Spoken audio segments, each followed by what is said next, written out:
taking its time, and here we are. So I want to spend the filter in, or at least part of it, discussing what AU's objection to having a mic in a shot of a podcast would possibly be. Well, I don't want it. Like, I don't want to like be hitting my teeth on it every time I'm talking. Like, I don't know. It's. I wouldn't enjoy that either. Yeah, I don't know. I mean, do I need the mic in front of me to like prove that I'm a radio guy, like that we're doing a podcast? No, it's just like you see us, right? You can see our microphones. Yeah, but you have like the overhead setups. Like your microphones are like hanging down from something, or at least like are perched properly. Mine is like, it's like 2 inches off of the table. It's not an aesthetically appealing shot, I don't think. I do respect the attempt of trying to keep it out of frame, so like shots on you that does take. I thought we were just having a conversation here. I didn't realize it was this formal. I didn't realize that we had to be like, that we had to be like set up for the shot. I didn't. This podcast is a big deal, man. I guess so. Yeah. I love seeing everyone's like difference in how they do set up. Like me, I'm talking into the side of my mic. Spike talks directly into his mic. Okay. You want the mic off screen, which like all valid choices. Well, so thank you. I appreciate I was told though for this mic. So when I did radio, the mic that I used, it was better to talk this way. But this one I was taught to talk. I thought I was supposed to talk straight into. Yeah, I mean, sorry, go ahead. I was just gonna ask if that was is that Pamela Anderson from Home Improvement on your shirt? No, it's Kate Moss. Kate Moss. Okay. Yeah, a little different there, I guess. I can only see the face. My wife, the T-shirt came, and my wife she was like, she goes, is that a Pamela Anderson T-shirt? I was like, nah, it's Kate Moss. Kate Moss is cool. She's like, is that a Briggs auction purchase or something? No. I wish Briggs auction is going to do a vintage T-shirt thing. And she said, she's Kate Moss is cool. She was like, you're fucking weird. The Pamela Anderson shirt would be cooler. Yeah, I agree with that. Kate Moss is a strange choice for you. Nah, I don't know. I enjoy the aesthetic. I enjoy the aesthetic, the Kate Moss aesthetic. Actually, I'm not even going to tell that story because it feels inappropriate. Let's start. The Rights to Ricky Sanchez podcast is presented by DraftKings Sportsbook. Sign up for DraftKings Sportsbook by using promo code RTRS and brought to you by BodyBio. Get 20% off anything at bodybio.com with code FIRECJ. Mortgage CS. Become a Mortgage CS Ricky VIP by going to mortgagecs.com/Ricky. Kornblau and Cornblau, the official law firm of the process, and Stateside Urban Craft Vodka, the official sponsor of the Corner 3 newsletter with Zoe. StatesideVodka.com. On the show today, the Hawks and Trae Young, who we've always loved and respected, do the Sixers and Joel Embiid a favor. There are as many terrifying people online talking about Joel Embiid's knee as we could possibly need.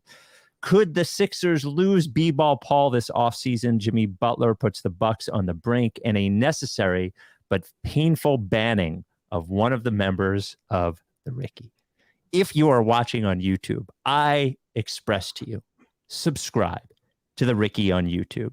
We do live pods after every playoff game, and thankfully, even game one of the Eastern Conference semis would have been a tough one. Only on YouTube.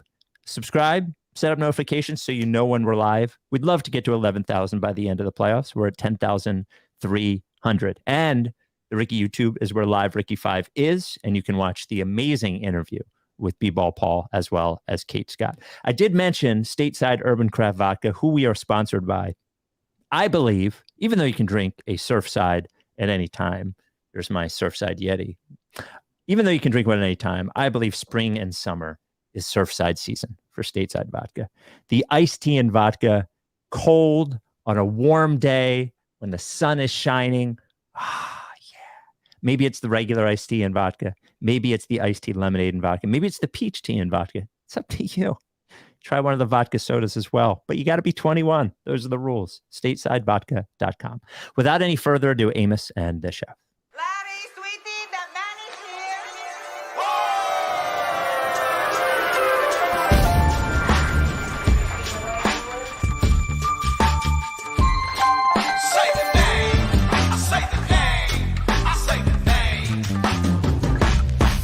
We will write y'all.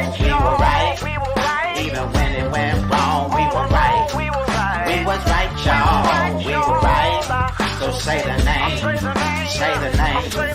We were right, y'all. We were right. Even when it went wrong, we were right. We were right, y'all. We were right. So say the name. Say the name. Say the name. Say the name. Say the name. I say the name. I say the name. Say the name. Likes Tricky Sanchez forever. Welcome to the Rights to Ricky Sanchez podcast. I'm Spike Eskin, along with a guy who has his own theme music we haven't played in forever. That is one Andrew Unterberger in for Mike Levin. Yeah, it's always fun getting to like explain Amos's role in the podcast to people and get to say like, yeah, that guy wrote a theme song for me once, like chart-topping Billboard artist Amos Lee. Yep, gave me my own theme. So it's chill. Is this the longest like layoff y'all have ever had in between Sixers playoff games? I feel like it must be. Well, hold on.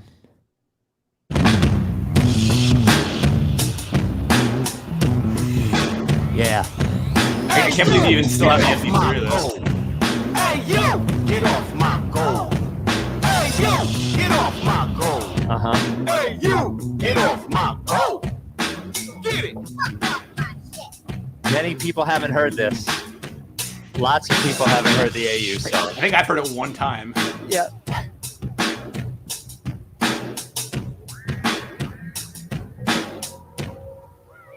It's much longer than I remember. I thought it was a little bit more clipped. We might need an editor on that one, but thanks again, Amos. Thank you to Amos and the chef for that. I actually asked Amos for it because I couldn't find it. I remember we named the file something weird. I couldn't find it. He couldn't find it, but eventually we found it. In any case, longest layoff. I have to say that I appreciate it. That's like the ultimate tribute to me is naming something for me, something totally unrememberable or findable. I really appreciate that. The name of the file is Hey You with the U all caps and then 2 exclamation points. Couldn't find it. So we'll get to why AU is in for Mike in a moment, as there's an announcement earlier this week. But yeah, I think this has to be the longest we've ever had in between playoff series because the Sixers have never swept before.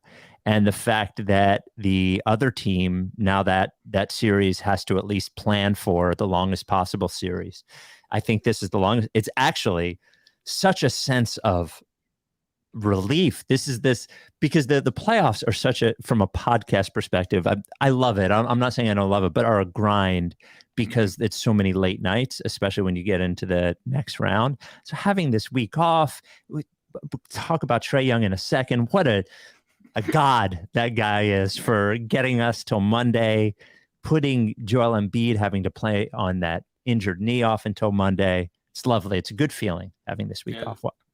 It's like getting an autumn break during the school year, right? Yes. Like school just started. We already have a week off. That's great. So we'll say it now. Mike has been banned from the podcast at least until the Sixers lose a game. As we said earlier, the Sixers have never swept in the process era, have never swept a playoff series. Since Mike left for his honeymoon in Europe, the Sixers have not lost a game. We decided as a group, and I'm not going to say who voted which way. I'm not going to say what Mike's opinion was. I feel like it would be hurtful to comment on this further, but we felt like it would be the wrong thing to bring Mike back to the podcast with the Sixers on such a roll. You look around the league, the Celtics are struggling. You know, the Cavs are about to lose. The Cavs are on the brink right now. Everyone's struggling except for the Sixers, who breezed through the first round with no issues whatsoever to speak of. We can't bring Mike back under these conditions. So he's banned. Yeah, no, it's tough, but it's fair. And no, I'm sure Mike will be devastated to not have to come home from his honeymoon and immediately start doing this podcast like 5 times a week. I think he understands on some level. It's the right thing. So we went into the Hawks-Celtics game 5 last night, and I had sent AU an email just about possible schedule things. And I said, hey, look, if the Hawks win tonight, that will push the series back until Monday, the Eastern Conference semis. The personally, I would love if that happened, given that my wife's birthday is on Saturday. It would be nice for me.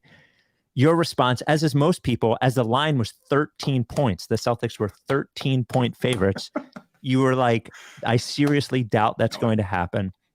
And as I'm watching the game, because it was close from the beginning, the Celtics kept pulling away every once in a while, but and then in the second half, we're up 10, I think, in the fourth quarter. But the Hawks were close. Without DeJounte Murray taking offensive possessions, it became remarkably like the exact same team and exact same look that the Sixers lost to 2 years ago. Would you agree? Yeah, minus Kevin Huerter scoring every time down over Seth Curry, but yeah, sure. Yeah.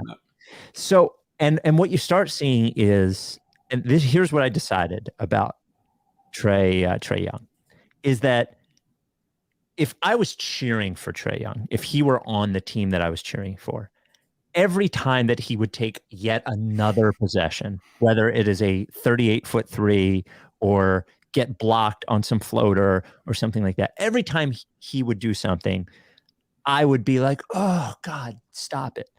But when you're cheering for the other team, Trae Young is terrifying because he has no self-awareness. He has no fear. He expects to make every shot. He thinks he should have every possession.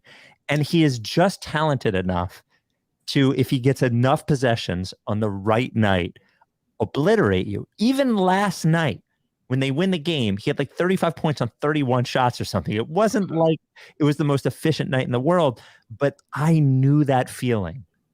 Like, and I'm laughing because you just know he's going to hit some fucking huge shot because he has the balls to do it. Just an amazing performance from the Hawks to get Joel Embiid 2 more days on the leg and off the leg rather. I think I wouldn't bet on the Hawks winning this series. But the Celtics, maybe they're just shaken enough for it to go, because now it goes back to Atlanta for game 6.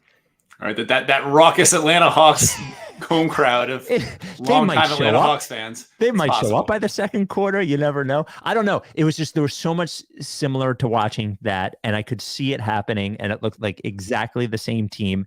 And Trae Young, I don't think he will ever be the primary option on a championship team. I think there's a limit to it. I actually think there's a limit to many teams that are that centric over one person. I think you could talk about Luka, even Harden to a certain extent, old Harden, but man, he is fucking terrifying. Like they will never win enough playoff series to win a championship, but it feels like he could win any playoff series, and he won playoff series. I think, like, I was thinking about it earlier today. Like, there's really only, I think, 3 guys in the league that, like, you can't give them a single beat without, like, at least one guy draped over him on the ball. Like, it's Curry, it's Lillard, and it's Trae Young. Just guys, like, it's not even a full second. They don't need more than like a downbeat to get a shot off and have it be like a threat no matter where they are on the court. That's a really scary thing to have to defend, and then everything kind of stems from there. But did you watch Game 4 of that series? Yeah, I think the one that was over the weekend. Well, I watched parts of every game, so I assume yes. Because the script was going the exact same way through 3.5 quarters. It was the same sort of thing where, like, the Hawks were always like just an arm's length away. They couldn't get like that one stop that they needed, or they would get the ball with, like, they're down 5, and there'd be a stupid turnover. The Celtics would go back the other way. Jaylen Brown would hit an open 3, down 8, and like it just kept going like that. And it seemed like for sure this game was going to end the same way until, like, Trae got loose. And someone said something on Twitter. I can't remember if it was like some from Sixers Twitter, and Matt Carrier or Mark Whittington, something like that, said something about how, like, the thing that Sixers fans don't realize about the Celtics is that Celtics fans hate Joe Mazzulla as much as we hate Doc Rivers. And you can kind of see why, because down the stretch, the Celtics were still playing like that 2 big lineup with Horford and Robert Williams III, even though Trae Young was cooking them on the perimeter, and they were keeping him in single coverage rather than putting 2 on the ball and just kind of switching from there. And their offense had absolutely nothing going. They let Malcolm Brogdon on the bench, even though it seemed like he got a shot off whenever he wanted to. And so, like, I guess that's the thing with this team, and that we, you don't really see it unless you watch it every day. but like I can see it. I can see that like that sort of cost them the game. They should have won that game still, even with Trae going nuts. To be fair, Warriors fans hate Steve Kerr. Do they? They complain about him a lot. Bucks fans complain about Budenholzer. Like Sure. I think every fan base. I think one natural thing to do is blame the coach because it's easier to do than the resolving that there's something wrong overall with the team. But this is a complaint I'd seen before, and it is Sure. kind of glaring. Well, now, here's it. We got a voicemail. It's appropriate for right now. 833 Lickface is how you leave us a voicemail. Spike and Mike, this is Max. First time, long time. You know, next day after Celtics losing against the Hawks, it's kind of hitting like crack cocaine. It's wonderful. But I want to ask you guys a question going into the second series. You know, I'm as pessimistic as they come when it comes to the Sixers, especially them playing the Celtics. But I want to know if this is the first time in the Doc Rivers area where we might have an advantage in coaching. Mazzulla kind of cost them the game last night with some of his rotation, you know, playing Rob Will and Al Horford at the same time, taking out Derek White at the end. I'm wondering if the Sixers can maybe steal a game next round because of Joe Mazzulla and his lack of coaching knowledge. Thanks, guys. Love the pod. I'm sorry, I just can't buy that the Sixers are going to steal a game because of Doc fucking Rivers. I can't do it. I can't do it. Hey, I'm not there. Who's won a championship with the Celtics before? Certainly not Joe Mazzulla. That's a good point, I guess. So you don't see any way that the Celtics don't at least win one of the next two games and win the series, right? I mean, it's physically possible for one basketball team to beat another one twice in a row, no matter who the two teams are, I guess. I'm not optimistic about it. I think they were obscenely lucky to get this one win. Even that came down to the final shot. It could happen. I mean, like I think it's more likely that they just force a game 7, and it's kind of like that. Remember that Hawks-Celtics series in 2008, like the first year of the Big Three, where like no, the Celtics were incredible. The Hawks were like a 36-46 team, and they somehow pushed the series to 7 games. Oh, I do remember that now. And it was a really fun series, and the Celtics won Game 7 by like 45. And I think that's the more likely thing to happen than the Celtics actually coming back to win this. But it's possible. I thought the Mavs had no shot against the Suns last year, and they won that in Game 7. It's possible, but wouldn't bet on it. And here's the last thing, and then I want to move to the Sixers against the Celtics. But the thing that I appreciate, the one thing that I'm going to give James Harden credit for, a lot of credit, looking at how difficult it's been to build a team around Luka and how difficult it will be to build a successful team around Trae Young, is that NBA players do not want to stand there all game long, grind the fuck out of themselves on defense, and then stand around and watch you dribble over and over and over in circles and shoot most of the time on offense. And I think it says something about Harden as a guy, like behind the scenes, how he treats those guys one way or another, that Harden has, aside from a couple of situations where it didn't work, it looks like the Hawks actively dislike Trae Young. And I think part of it, I don't know what kind of guy Trae is as a person, but it must be true that there's something about Harden as a guy and a person and a teammate that allows him to find players to be willing to play like that without complaining about it. And PJ Tucker following him around and Daniel House following him around. I think it's not everything, but there's definitely something there. Yeah, I mean, well, he gets along well with the players that kind of fall in line, and part of that is on Daryl for like having stocked those players around him for all those years. Obviously, like it did not go that way with Chris Paul, at least not eventually, and it probably didn't want to go that way with Russell Westbrook either. And that's sort of the push and pull there, is that sort of team functions better spiritually when it is just Harden as the guy, but it's hard to win that way. So you have to kind of find a balance there, and that's pretty hard to do. And that's one of the main reasons why they never won a championship, probably. But yeah, I mean, with Trae Young, I do wonder if the reason they won that game last night is because DeJounte Murray wasn't there, and it was he was able to just kind of do it as the Trae Young show. Everyone else is like, well, this is just what it is, and we'll stand in the corner if you need us, holler. But generally speaking, like that's how you win a game with Trae Young. You just don't win a lot of them all the time. Go ahead. I'm sorry. So that series is like both that series and the Miami-Milwaukee series are really good reminders of why when you have the choice between playing the team in the first round that's done it before and the team that hasn't, you always go with the team that hasn't. Like if you had asked me before the series began, which team is the best out of those two in the Nets, I don't know if I would have had like an obvious answer to that. And a lot of people were like, oh yeah, you know, the Hawks will be easy 41-41. The Heat don't have it this year. They're terrible. If you watched them all season, okay. The Heat have Jimmy Butler. The Hawks have Trae Young.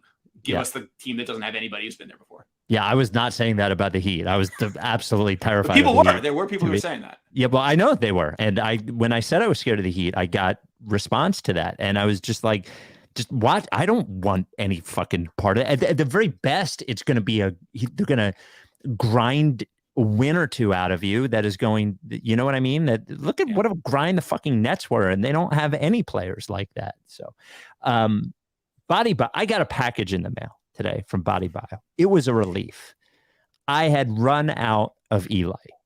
That's right. And that sucks for me because I have a cramping problem in my feet. I have a cramping problem. I should actually just do the subscription thing that you can do with Eli where it comes to you every month.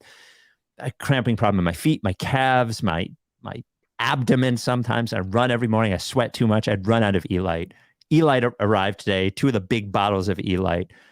Man, I can't recommend it enough from BodyBio. Go to bodybio.com, use FireCJ, all one word. You get 20% off anything. Eli is pure electrolytes. No sugar, no added sugar, no artificial colors, no artificial flavors, nothing. It is just a clear bottle of salty ass electrolytes. And all you need to do, I drink it straight now because I'm a fucking man. But all you really need to do is take a very small cap of it, put it in something that you drink in the morning, and then in the evening. That is enough, and it will keep you hydrated the right way. Your hydration is about more than just drinking water. It is about the balance of the water and the electrolytes, and Elite is the perfect balance for you without any other bullshit. Does it taste like grape? It doesn't, but you don't need that shit. Look at all the ingredients in that. The ingredients in Elite are all electrolytes. By the way, the other product we've talked about a lot, Gut Plus. I'll let you read about that on the website. Mike has had a lot of success with Gut Plus, the only gut supplement you need. Just try Elite. I'm guaranteeing you it'll work. I'm not going to offer you money back or anything because that seems like something I shouldn't get into, but I'm guaranteeing it works. Go to bodybio.com, use code FireCJ. That is bodybio.com, code FireCJ. BodyBio. So here is, so Sixers sweep. Embiid is injured, which we'll get into briefly. But with all this time and watching Boston struggle a little bit, there's this natural flow of Sixers fans where you slowly but surely talk yourself into something that you didn't believe even a week before. And we got a mix of reaction this week from voicemail, from email, some people who are very down in the dumps. But then there's people like this. What's going on, Spike, CJ, whoever's filling in for Mike? So with Atlanta winning last night, shout out to Trae Young. We don't play Boston until starting Monday. I got listened to a lot of people just automatically pick Boston, including you, Spike. But this Boston team is really flawed. Jason Tatum is low-key a fraud. And the head coaching, I think the Sixers have the advantage, a big advantage.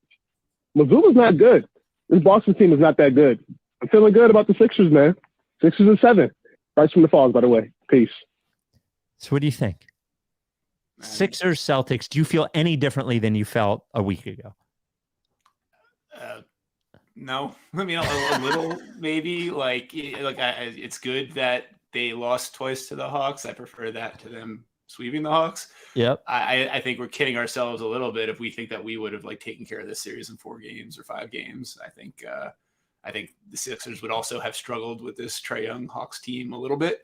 And look, if the Celtics lose again tomorrow or whenever they play again, then that's a problem, and that is something they'll have to reckon with, and maybe changes our opinion a little bit. I don't know. I watched that game up until the 5:30 mark of the fourth quarter. I was just thinking, man, the Celtics team's so fucking good. They have so many guys that can create their own shots and make their own shots. And it's guys that they come in waves, like Malcolm Brogdon off the bench, and he's always killed us, and he looks like he never misses a shot. Like he's got that sort of Bucks gene of just seeming like he's never missed once his entire life. Derek White is terrifying. Marcus Smart is annoying, and like Jaylen Brown, like he's their second best guy, and he could kill us single-handedly in this series. Basically, like that's the thing, is that like the Sixers have actually done a really good job on Jason Tatum this year for the first time, I think, since the Sixers like the Sixers Celtics has been a thing. Jason Tatum's actually been kept relatively in check this year. But it almost doesn't matter. Like he can average 18 a game in this series and they can still win the series. He doesn't have to be the best player in the series. They have so many other guys that we can put two on Tatum and sort of neutralize him. And that helps us. That might end up being the smart strategy, but it doesn't mean that we have a clear advantage in the series. Jaylen Brown could average 30. Malcolm Brogdon could not miss a shot. Derek White could fucking torture Tyrese Maxey and Joel Embiid's hurt. And we haven't even gotten to that. That's the main thing that I keep coming back to.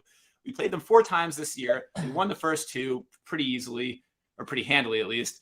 And then the last 2 games, Joel Embiid had 2 of the games of his season, like 2 of the games of his life, really 2 of the best games we've ever seen from him. And both of those games came down to the final possession. They both times the Celtics had a shot to win it. They actually did hit it and win it once, and the other time it just didn't go. But like that's what we need from Embiid, and we're not probably going to get it in this series. At least not 4 times. At least not maybe more than once, twice tops. Like.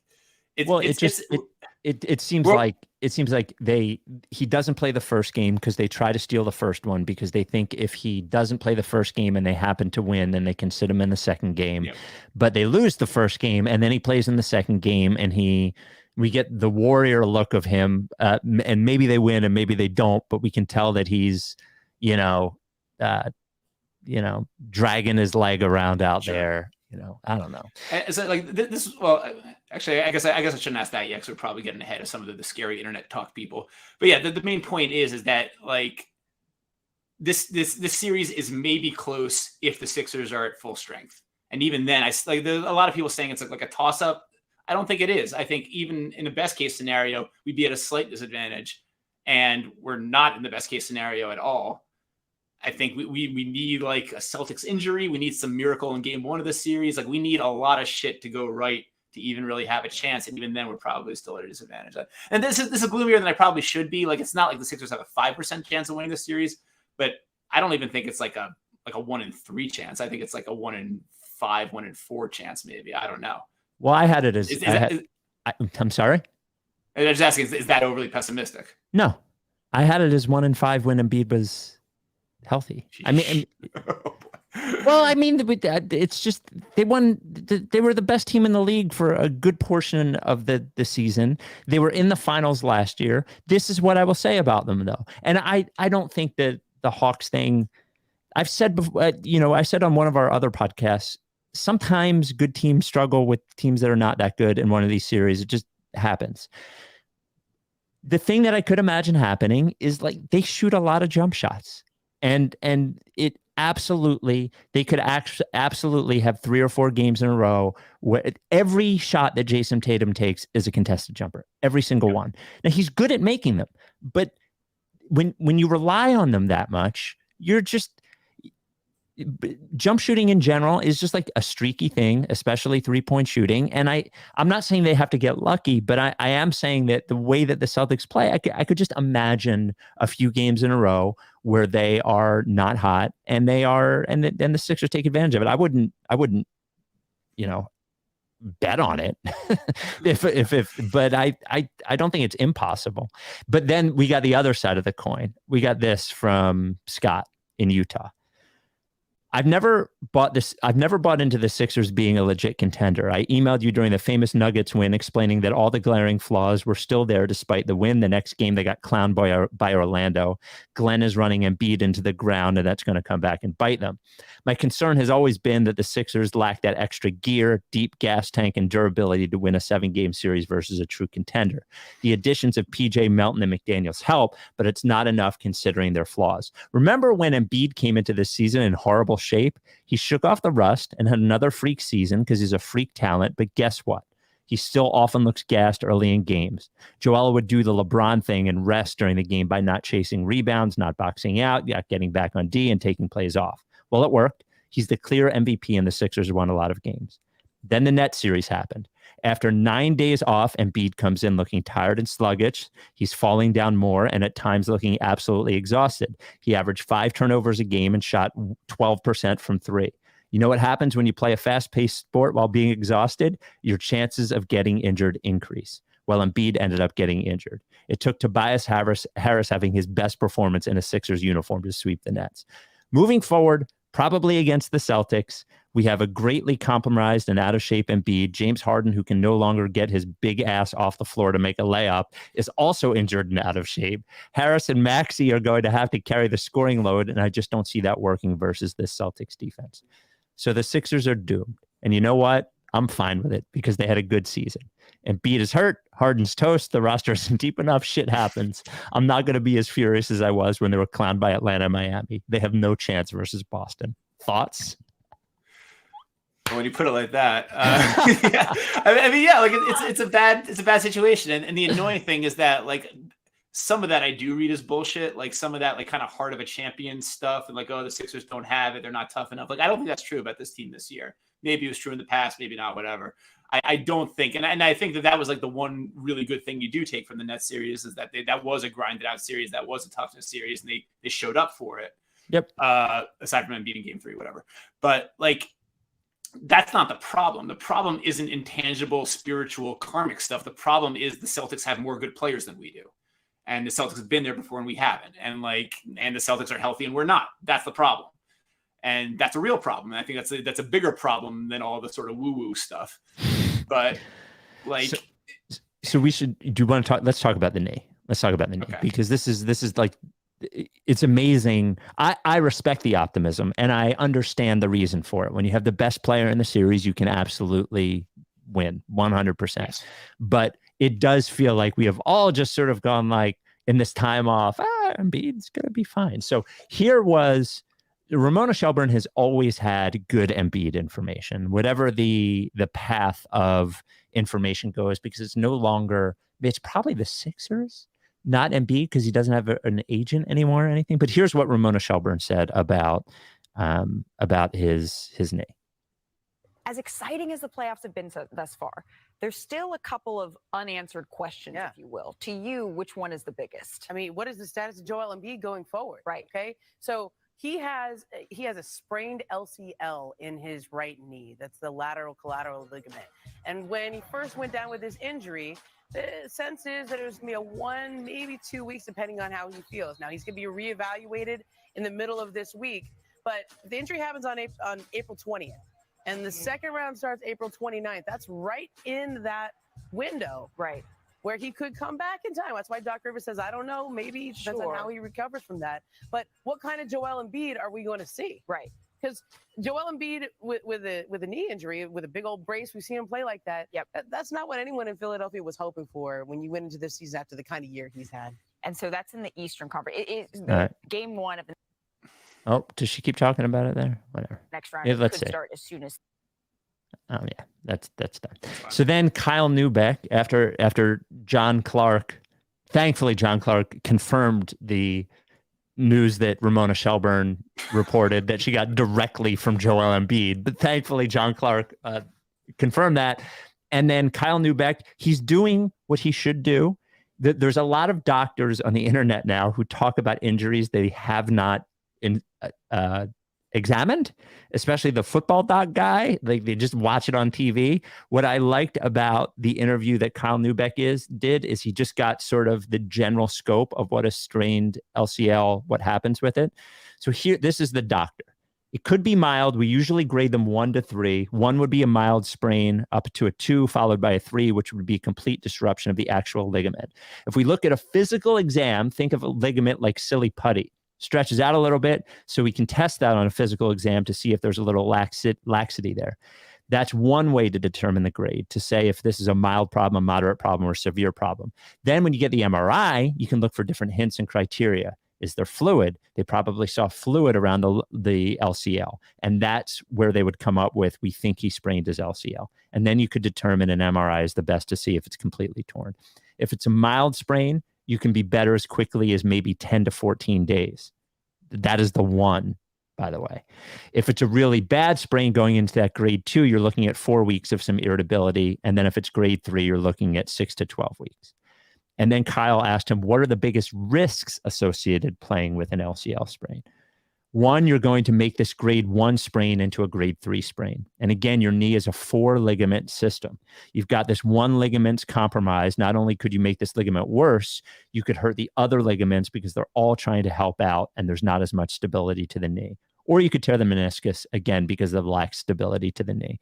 So you're really going to go through everything from making this one LCL injury a real bad injury to compromising the other ligaments in your knee. And the third thing would be to tear your meniscus in your knee. Mentioned that he thinks braces are hit or miss.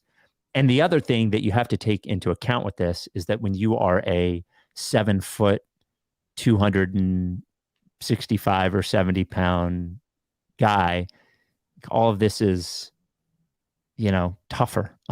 And when you're jumping on hardwood and you're running for your job, like all of that is tougher. So look, I think he's going to get out there and he's going to try. And I think we've seen this from Joel before. And this is what we said in the podcast after they swept the Nets. Is the bummer of it is that like,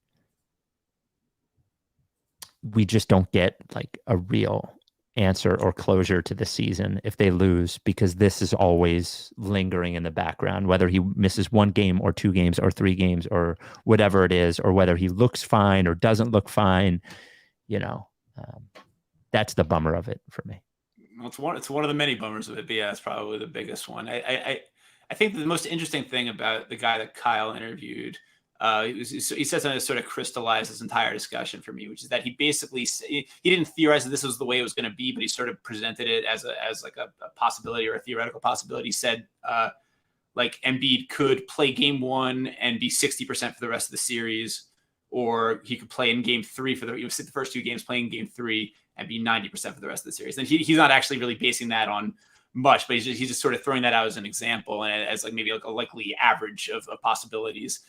And I was thinking about it, and I think that if that is the case, then I do think you just sort of sit him the first 2 games.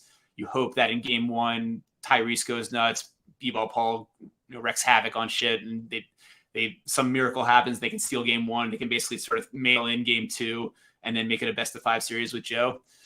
But the fact of the matter is that with both of those scenarios, they probably lose the series. Like if you have 60% of Embiid for 7 games, you probably lose that series. If you have 90% of Embiid for 2 to 5 games, you probably lose that series. Like, you can't punt the first 2 games and win the series. I don't. No, but then you also get into what if he plays at 60% and makes it worse, not only for this series, but moving forward, and he misses half next year. So I think all things being equal, I mean, I never want Joel to sit ever. I wanted to play every meaningless regular season game. I'd watch him in summer league if that was an option.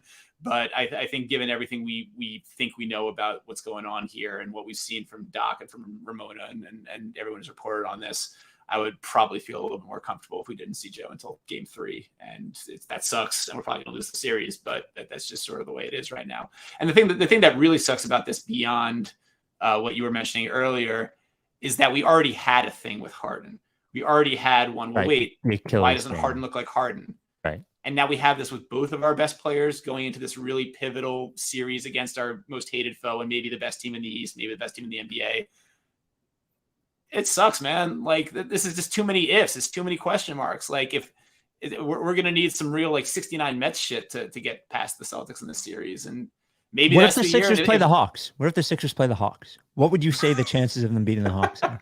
I'm serious. No, it's a fair question. I don't know the answer. That I haven't even begun to do like all the emotional calculus that would need to go into a decision like that. 50-50 coin flip. No. They have a 70% chance of beating the Hawks. What percent chance do you think they had of beating the Hawks in 2021? Well, but it's different. We had that fucking moron on our team that year. And now we have a compromised James Harden and a Right. Embiid that may or may not play on a 60% knee. Like there's just so much shit that's going wrong for everything. Like we need everything to go right, and we already are like 8 steps behind the 8 ball here. It's a terrible mixed metaphor, but you know what I mean.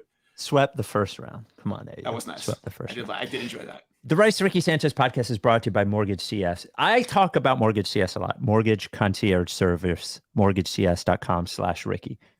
We got this call about Mortgage CS. I love it. I want to play it for you to 833 Lickface.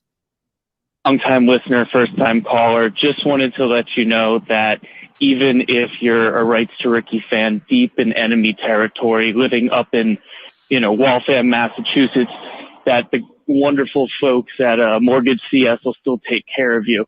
Even if they don't have their license to operate in Massachusetts, Alec and Ben have been awesome, spending multiple phone calls with my wife and I, helping us through the process. They're the best, and you guys rock too. Thanks. Bye. Hey, this is AJ Boulder. I just called about Mortgage CS and mentioned that they weren't available or licensed in Massachusetts. Just want to clear that up. They will be licensed in about, 60 to 90 days from now. So I don't want your listeners in Massachusetts thinking they couldn't use them forever. So it's coming. Anyways, bye. Mortgage CS is there for you. Basically, they are a mortgage broker. They don't get you the money. They find the best lender to give you the money. And they're only why do I always forget this fucking word?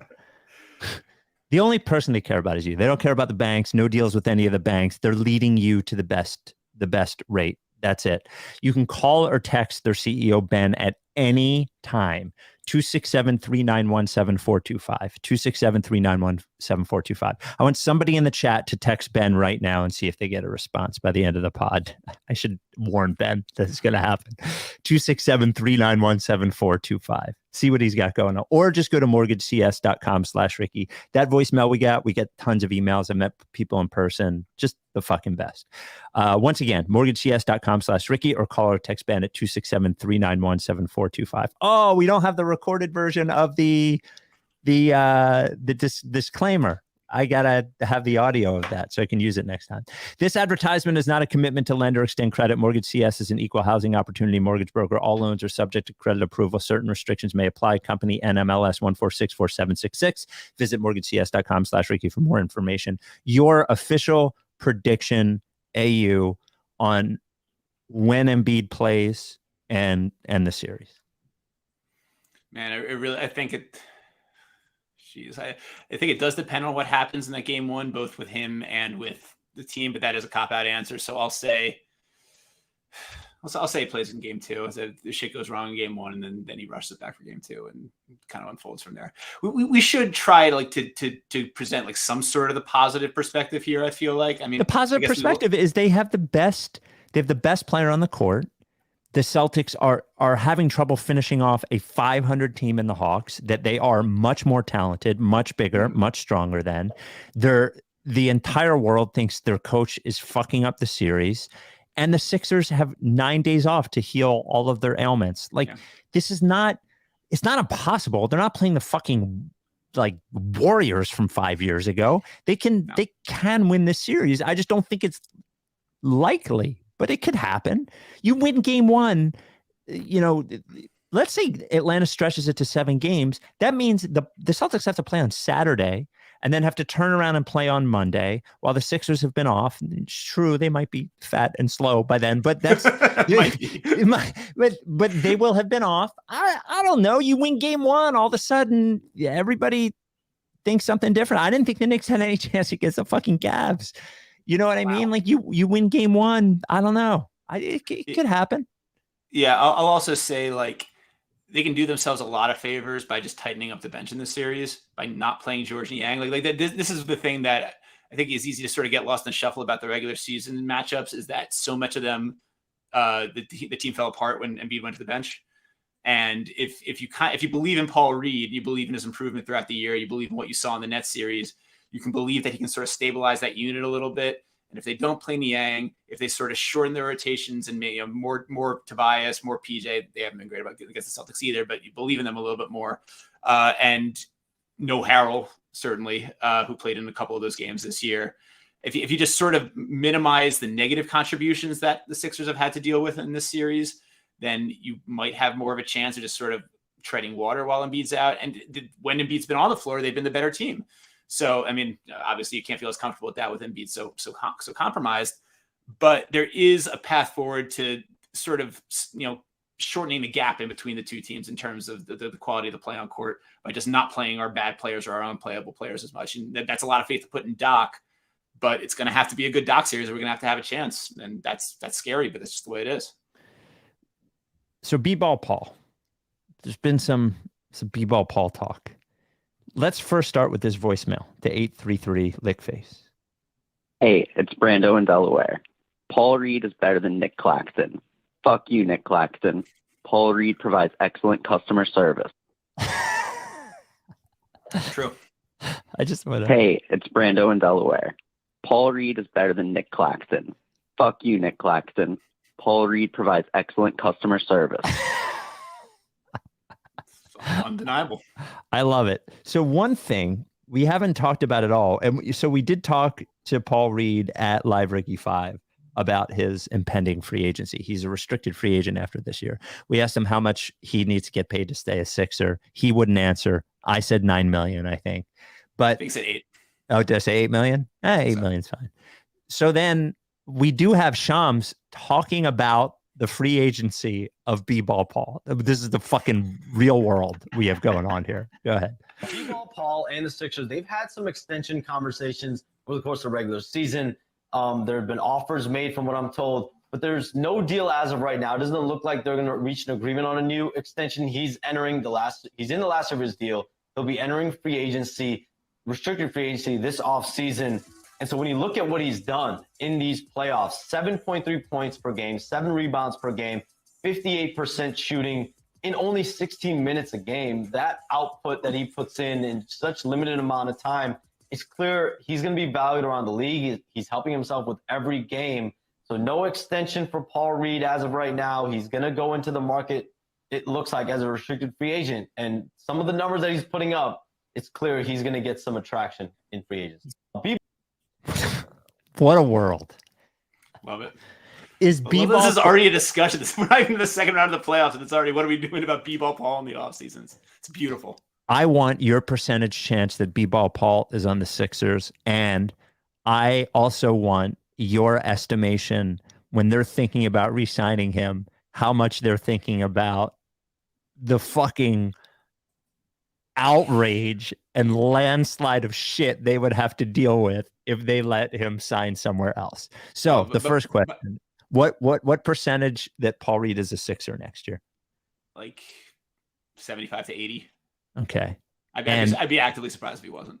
And then how much does the fan reaction come into play when they're thinking about it? How much does that get Paul? Does it get $1 million?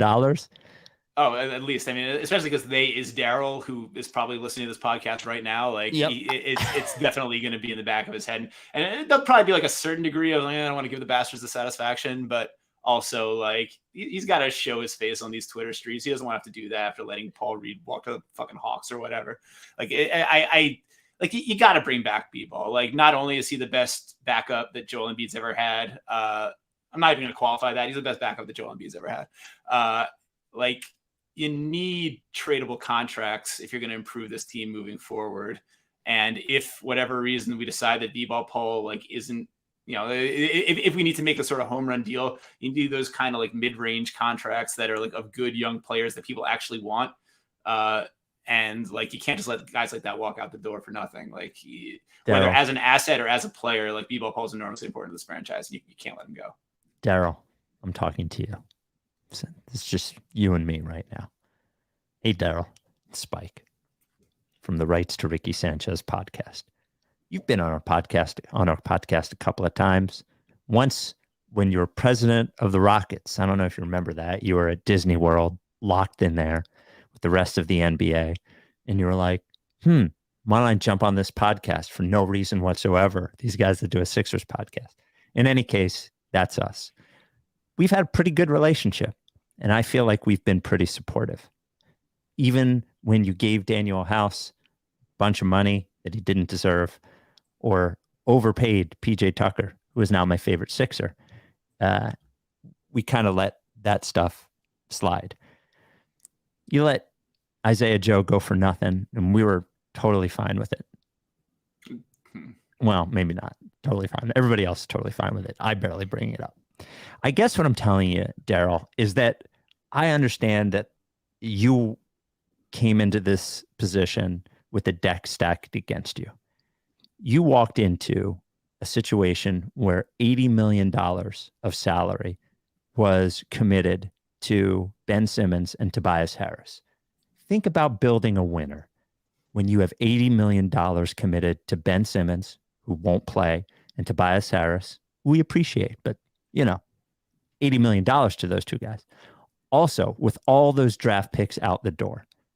Also, you weren't even allowed to hire your own coach. Daryl, we understand what you've been working against. But also, I would like to warn you, if you don't re-sign Paul Reed, the hellfire that will be rained upon you, not only from us, but from our thousands of lunatic listeners with nothing better to do other than to scream at you when they see you in public that you let Paul Reed go, wear t-shirts about you letting Paul Reed go, tweet at you when you tweet anything. You could tweet happy birthday to your daughter and they're going to tweet at you about letting Paul Reed go. You've done so many things in your career, and I would hate for it all to get fucked up because you don't throw Paul Reed a couple extra million to keep him on the Sixers. Daryl, I appreciate you. I know the hard work that you've put in to try to give the Sixers a winner, but don't fuck this one up. It's just from me to you. No one else is listening. Love, Spike. It's beautiful. Thank you. Do you think they let him sign with another team and just match it? Oh, like they tell him to go out and get a deal?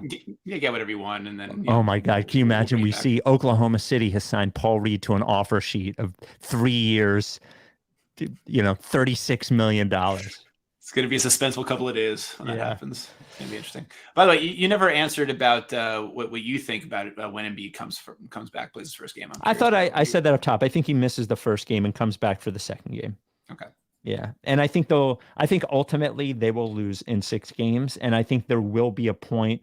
I would say, here's my other prediction. I think there will be a point within the series where we think there's a real shot they could win the series. I don't know how it happens, but at some point that will be there.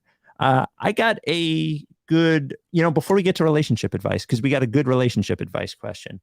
Kornblau and Cornblau, the official law firm of the process. I love Adam Kornblau. I love how fucking passionate, how passionate we are about the Sixers keeping Paul Reed, blah, blah, blah, blah, blah.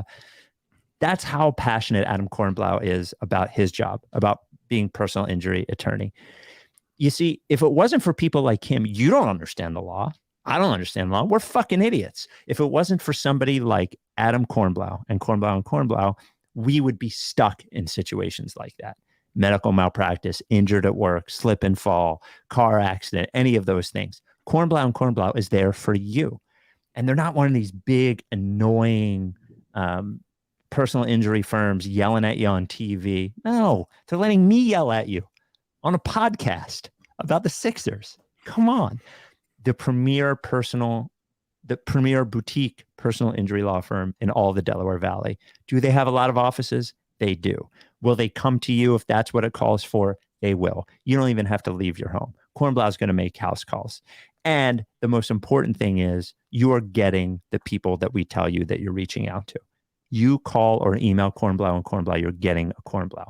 215-576-7200. 215-576-7200. Ask for Adam or email Kornblau, Kornblau, at cornblauandcornblau.com. Kornblau and Cornblau, the official law firm of the process. It's time for a little relationship advice. I keep my heart under my pillow with my teeth and other lies. I've been waiting on your halo just to shine the light. That's right. The rights to Ricky Sanchez's own Eliza Hardy Jones.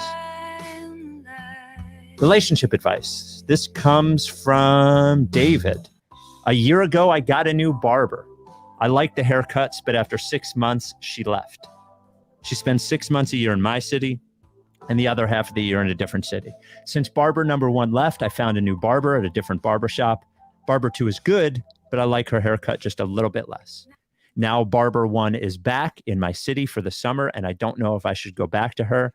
My wife suggested I 2-time barber number 2 and lie to her that I go to the beach for the summer while I just go back to barber number 1 for the summers.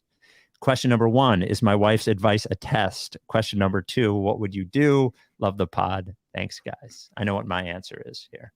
Hey, you. All right. Well, first off, I have to say what an honor it is to finally be like involved with a relationship advice segment. Like, this is my favorite segment of the show. It's the most underrated thing about it, in my opinion. Like, you and Mike always give like surprisingly good and sound advice for these things. Like, I'll be listening to the call-ins and like be yelling things at my stereo, and you guys say the exact same thing that I'm thinking, and it's really wonderful. Thank you. But you're welcome. I think this is a really weird question for a couple of reasons. One is like, you don't need to have like a barber, like a one go-to barber. It's not like a primary care physician. You don't have to like put it on a form that you fill out. Like, this is going to go so bad for you. Maybe that's fine. Like, you can do whatever. Like, I have, I mean, I'm spoiled. I have like 7 barbers within walking distance of my apartment, living in New York. And like, I'll just go to whichever one's open. Barber shops are open strange hours. I go in and they ask me what I want. I say like you're the barber, you know this better than I do. Like, you don't need my opinion on this. Like, do your thing. And like, you definitely don't need to show loyalty to one. Oh my God. I'm going to have to stop you. Why? No, this is wrong. Insane. This is wrong. Wrong. Before we get into all of that, so basically my answer to that part is just go to whatever fucking barber you want. Like, it's weird. Like, I've never had a barber that knew my name. I've never known my barber's name. Like, my barber was at my wedding. Pleasantries. Well, that's cool. Like, if it's a cool person, I guess that makes sense. But that's great. But like, you don't need to have that kind of relationship with your barber. Like, no barber should be offended if you don't get they don't get invited to your wedding. It's a weird thing. Okay, this is. But this also, is, what else? I don't even know how you can clean up this mess. More importantly, like, if you're asking whether your wife is testing you by like this isn't like some girl you've just met and you've just gone out with a couple times. You're not sure about the sort of the parameters of your relationship. You're not sure about like the level of trust or the level of commitment that they're looking for. Like, it's your wife. You should probably know whether it's a test or not by now. And if it is a test, that's weird. Like, and you can just tell her that that's ridiculous. Like, the commitment to a barber is not the same as the commitment to a life partner. If she thinks it is, you can just kind of like tell her that that's wrong. And okay, I think that's fine. I'm going to work from these in reverse order. 1. No, go nuts. 1, your wife is telling you to do this because women be lying. Women be lying all the time. Women, they be lying.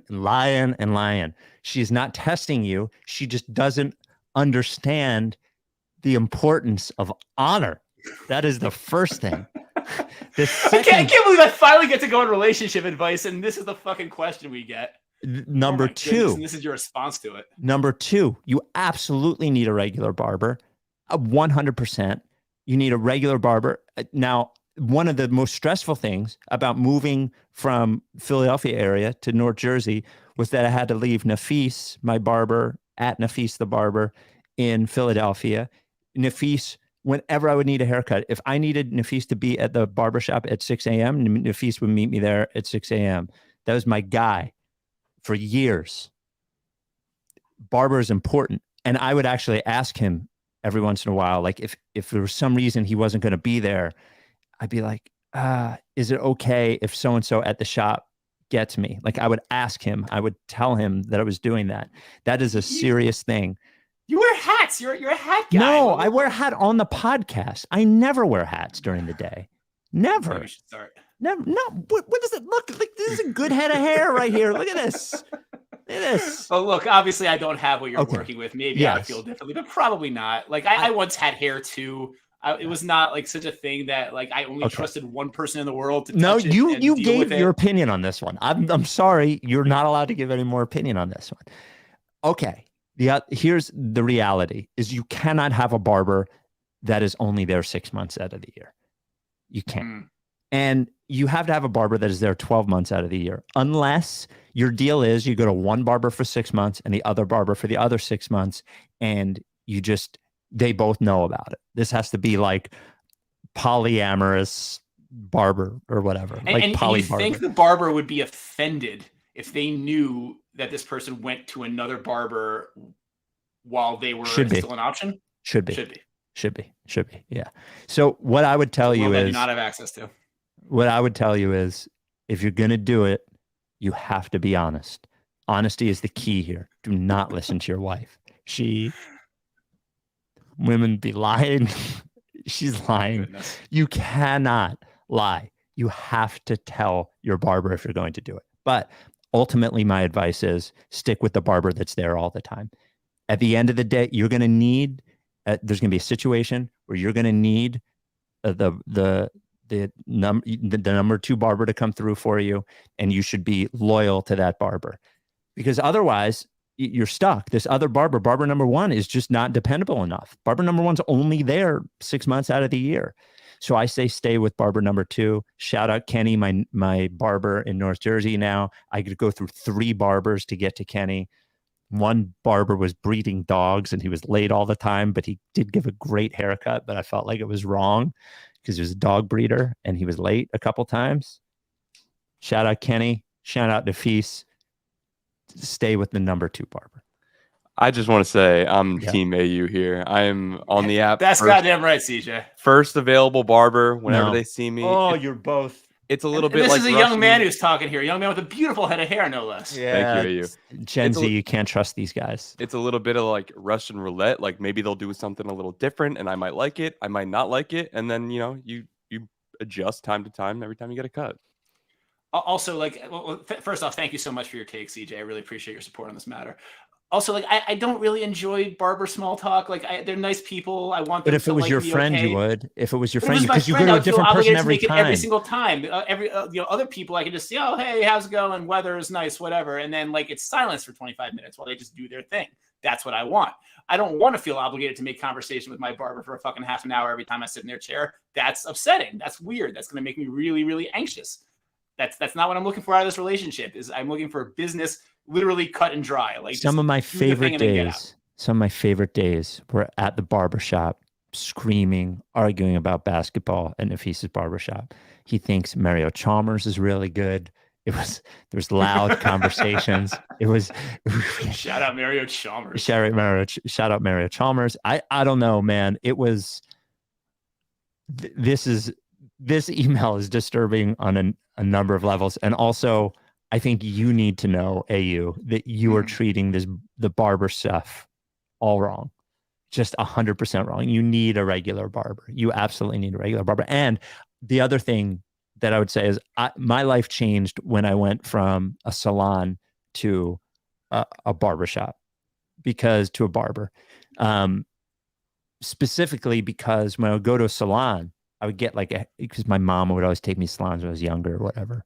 And they would give me a good haircut 3 times. But then after that, I think they'd look at me and be like, oh, this shit is easy compared to the ladies who are coming in here getting all this shit done. This dude doesn't even care that much. And the haircuts would start getting worse. But a good barber cares about making it right. I get a haircut every 2 weeks. Do you say every 2 weeks? Yes. Yeah. Oh my goodness! If I'm being, you're getting a haircut more often than you're shampooing, more often than you're cleaning your ears. This is insane. Yeah. But there's the barber that told me to stop shampooing. By the way, it was the. Should I tell this story? I'm gonna tell this story. Honestly, for me, it was I told my wife one day, I was like, my black friends, their hair always looks good. And I was like, black barbers, I feel know better than white barbers do. So I went into a barbershop off South Street. That was the first time. And I was like, haircut is better. And that was how I found Nafis. Nafis had done Nerlens' hair. Wow. Did Nerlens' hair. That's one for the resume right there. Did Ryan Howard. And I was like, my black friends cared about their hair in a way that my white friends did not, and they went every couple of weeks. So I'm just saying that was a game changer for me, for my life. Look, I am an out of shape 36-year-old in a monogamous committed relationship. I don't need to be fucking around with that kind of commitment to my hair. Like, it's fine. Every few months it gets too long and I cut it, and that's the relationship that I have with my hair. It's fine. 833 Lickface is the phone number. Why don't we get a couple of voicemails, a couple of emails, and get out of here? I didn't expect that the hair thing would be that long, but I felt like it was important to get to. Hey guys, Mike, welcome back. But this question's mostly for Spike because I think I know your answer. After the triple doink loss to Kawhi and the Raptors, seems like we were at a crossroads between Jimmy Butler and Ben Simmons. Obviously, we made the right call there. But if the choice was instead between Jimmy and Joel, knowing what we know now and the playoff success and the injuries, etc., who would you go with? Non-basketball question. If we kept Jimmy instead of Ben, would we have won a title by now? Thanks, guys. This is a complicated question. So not the first part of it. It's not. What? The Jimmy over Ben? No, the Jimmy over Joel is what he's saying, isn't it? Oh, well, he said both things. He ended with Jimmy over Ben, and he started with Jimmy over Ben. The Jimmy over Ben thing is complicated because you have to remove a lot of context that we know that we didn't know at the time, considering their ages and things like that. It was one or the other. And also, and I've said this a bunch of times, Jimmy was more disruptive here than we ever knew about. Like that he was the reason they went out and traded for Tobias Harris, not that they're the same thing, was because at that point, they had very low confidence that they were going to keep Jimmy Butler after that year. So it's more complicated than it is. I don't think you're talking about the Jimmy stuff was great against the Bucks, and he has had incredible playoff performances, but you can't like ignore the fact that a team with Joel Embiid is like regularly a top 4 seed, and the Heat were just barely got into the playoffs by one game against. Like, Jimmy can't carry a team during the regular season like Joel can, and Jimmy's never going to be an MVP candidate, and Joel's going to win the MVP. You could never pick Joel over or Jimmy over Joel. I don't even think that's I can understand the question given what you just saw, but no, you can't do that. Yeah, no, like whatever. Like, didn't he call it a triple doink? It's a quadruple doink, right? Was quadruple doink, yes. Yeah, you could have cut the call at that, really. No, and the Jimmy over Joel, let's not even engage with that part. And the Jimmy over Ben stuff, we've relitigated that 5 million times. And yes, it would have been great. No, we probably couldn't have gotten away with it at the time. No GM in history would have ever decided to keep Jimmy Butler over Ben Simmons when Ben Simmons was a 22-year-old with all the world in front of him, and Jimmy Butler was a irascible 30-year-old who had never been healthy for a full season by that point or whatever. It would have been great if we could have had Jimmy and Joel, if there was some universe where those two guys could have played together for 5 or 6 years. It just wasn't going to happen. That sucks. That's the way it was. It's fine. Right. What was the non? There must have been one non-basketball question in that. No, too, there right? wasn't. I don't think so. I thought there was, but maybe not. No. Okay. This writes Ricky Sanchez at gmail.com. This came from Corey. Hi, Spike, CJ, and whoever is filling in. First time, long time. Have a hypothetical. Say the team fizzles out again in the playoffs, Harden leaves, and Embiid starts getting frustrated and asks for a trade and lands back with his old agent with the Knicks. Certainly not likely at all, but probably a non-zero chance. Spike, if Embiid becomes a Knick, as someone who lives in the New York area and was previously a Knicks fan, would you follow Embiid and root for the Knicks? I also live in the New York area now, love the Sixers, and not totally sure how I'd respond. Probably stick with the Sixers, but would probably be tempted. Would guess the circumstances surrounding the move would matter as well. Well, so it's been interesting with me for the Knicks, as having grown up a Knicks fan till my, I don't know, early 20s, mid 20s, something like that. Being around Knicks fans, you know, at work, they are, they are an excitable bunch. You know, they are the most similar to Eagles fans in New York, I would say, given they go from 0 to 60 incredibly quickly, and then 60 to woe is me just as quickly. You know, they are fucking diehards. And I think one of the reasons it's like that in New York is because it's the only sport where the fan base is not particularly split, you know, in any meaningful way. Everybody's right. Everybody's a Knicks fan. It's not like that with football. It's not like that with baseball. It's not like that with hockey. I do not think I would become a Knicks fan, though I would say this. I would cheer for Joel wherever he would go. And if Joel ended up on the Knicks, Joel ended up on the fucking South. Wherever Joel ends up, I'm going to cheer for Joel. And I think yes, the circumstances determine some of that. Who I would cheer for in the battle of the two of them, I actually would just have to wait to watch it and see what my heart actually feels like, because I don't know how my heart would feel like that, because I expect Embiid to be a Sixer for the rest of his prime. Yeah, I'm with you on that. Like, I actually like rooting for the Knicks. I mean, I also live in New York. I've lived in New York actually longer at this point than I lived in Philadelphia. And you know, it helps that like the Knicks and the Sixers have basically never been good at the same time. Like they haven't played each other in the playoffs since like the 80s. I don't think, definitely not in my lifetime, not since I've been watching. And you know, the Knicks, I have a lot of friends that root for them. They've always, you know, the Garden is an incredible place to watch a game. Like I've always had a certain degree of affinity for them. And if, man, like it's the one thing in sports that I really can't even bring myself to contemplate what it would be like with Joel Embiid playing for a team that isn't the Sixers. I can't wrap my head around that as a possibility. I have no idea how I'd react in that situation, but there is a non-zero possibility that if he went to the Knicks, and it wasn't like he asked out in a dickish way, but it was just kind of like he had enough here and he was like, okay, it's just not going to happen here. And he, you know, they asked for a trade, or if forced, like we actually just wanted to trade him. If that happened, there's a non-zero chance that I would become more of a Knicks fan than a Sixers fan. Wow. He's the guy, and he's been the guy now for as much of my Sixers fandom as he wasn't, basically. Like I've never felt as closely associated with one player in my rooting before, and I do want good things for him as much as I want good things for the Sixers. And him on the Knicks in the city where I live, it's not impossible. I would still be a Sixers fan, but if the two played each other, like you said, I would have to wait and see how I react. I really don't know. And the final voicemail, I thought this was a great voicemail. 833 Lickface.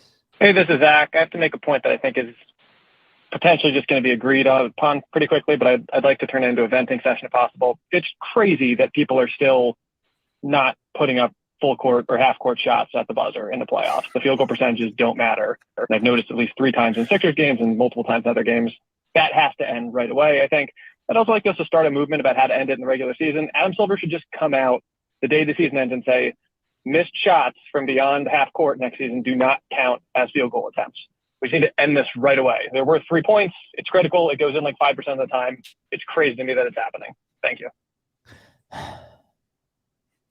I remember when TJ stopped taking them, when he started taking them a second too late, when he could actually shoot threes, and when he started thinking about his contract.